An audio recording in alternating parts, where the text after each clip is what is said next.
Hey there everyone, Jeff here. Welcome back to Imagination Tech. Today I'm going to be 3D printing my own credit card. Enough said, let's go.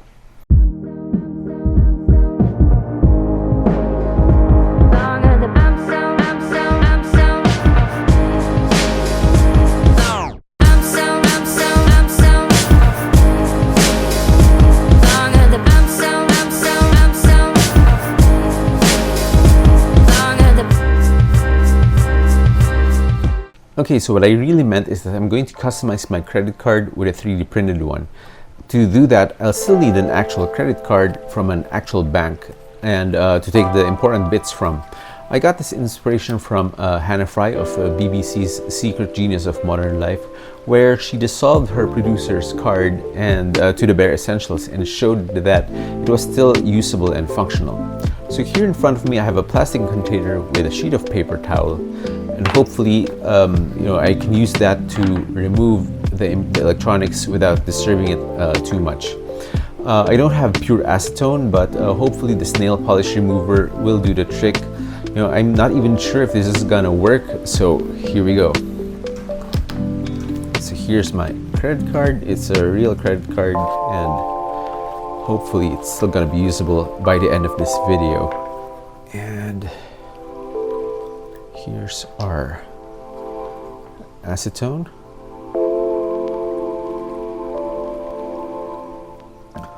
Right, so it's really strong stuff. You can really smell the fumes. So we are just going to leave this. I can probably even just cover this. I'm not sure if that's a good idea, but yeah, we'll just leave this for half an hour or an hour until it's all dissolved. While my card is sitting in the acetone bath, I fired up Fusion 360 to quickly whip up a new credit card design. It's just a basic housing for the remaining credit card bits, but I wanted to customize the front while keeping the relevant card information on there.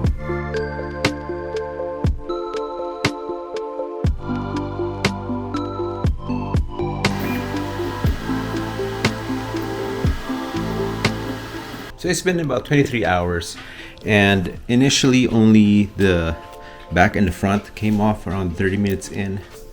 I transferred it to a glass container, although this is polypropylene, so it would be safe with acetone. But in general, you don't want to be using plastic for this. And it seems I didn't get a very strong concentration of nail polish remover, so it wasn't pure acetone. So probably that's why it was taking such a very long time to to melt this PVC. But we can see that it's already almost dissolved, and maybe we can carefully peel this PVC card out. So, or we buy some pure acetone. That'll speed things up a bit. So it's been about 30 hours now, maybe. If I probably use pure acetone, this probably would really be dissolved, but now it just curled up. But it's enough for us to try to peel this away carefully. And you can see this one, oh, I'm not sure if that's visible. Yeah, this one peeled off, so it got removed from there. I was hoping to be able to salvage this and be able to use that, but I guess that was not in the cards. So we have the front layer. Well, of course we have this front layer with the original design, and then underneath is the PVC card front. And then we have 3 more of these layers. So here is the circuitry. I'm not really sure if we can still dissolve this white thing, but yeah, the wires are still attached to this, and I'm not gonna pull it. It's gonna be very, very delicate. But so we'll just try to dunk it back in, and hopefully in a couple more hours this will be really dissolved. So I printed another design, and yeah, I think I like this one better. So it's been about a week and this thing is still not melted, and it's most likely because I've used nail polish remover that didn't have enough concentration of acetone, and I didn't want to wait until I got some stronger kind of acetone. So what I just did is I cut out the edges of this thing, and this might be a blessing in disguise because at least now I have a rigid back. It's much thinner than what the original card was, but I still have, you know, all of the wires in its original form, so that might be a good thing. Now, looking at this, I also, by the way, I also cut this. This is where the embossed letters and numbers were. So looking at this looks just like, it looks like it's just the antenna, and this thing which dropped a lot earlier, that might be the actual chip or NFC tag, and it has some metal contacts on the side which probably connect to these. It's probably, you know, it draws power from this thing, but you need this chip as well. So I think I almost didn't put this in because I thought this was not essential, but in hindsight, I think this is the most essential part of the chip. Well, actually everything is. So what I'm just gonna do, I have this already 3D printed backing for my 3D printed card. I also have one in black. So I'm just going to probably put this here and like apply some glue so that it sticks to the back, sticks flat to the back. Then we'll just cover it with our credit card design and see how it goes.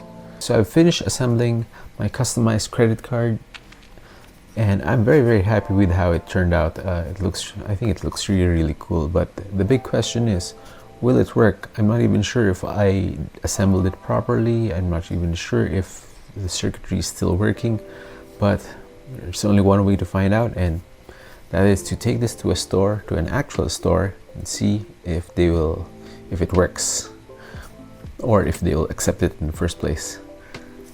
Alright, so I am back already, and unfortunately this thing did not work. I probably broke the credit card when I was dismantling it, or when I was dissolving it in acetone, or maybe when I ripped this thing out because I thought it wasn't working, so I ripped the old thing out, and I see that I tore out a couple of the wires, so that might be the reason why it's not working. Maybe if I get another credit card. So a little something about the process, about why I was confident about destroying this credit card, is because I already got a replacement card for this. They upgraded me to a new card, and it's just waiting to activate, and once I activate that, this card gets immediately disabled. So I'll probably just do that.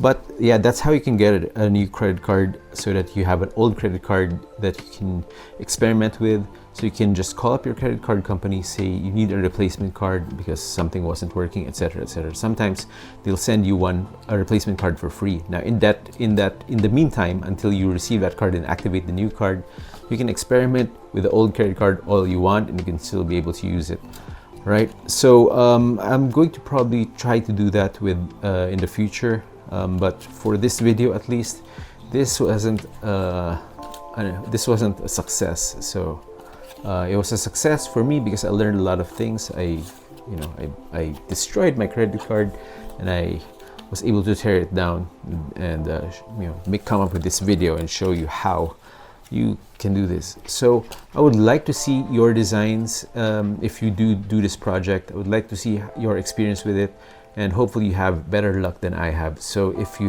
you're going to try this, please send me a photo, link to Google Drive or Imager down in the comments below. I'd love to see your creations, right? So I am going to be leaving you with that. If you at least enjoyed this video, or maybe found it useful, even though I wasn't personally successful with it, and please make sure you click on that like button, and maybe consider subscribing to this channel, and maybe also hit that like button so you are notified whenever I come up with new videos here on this channel.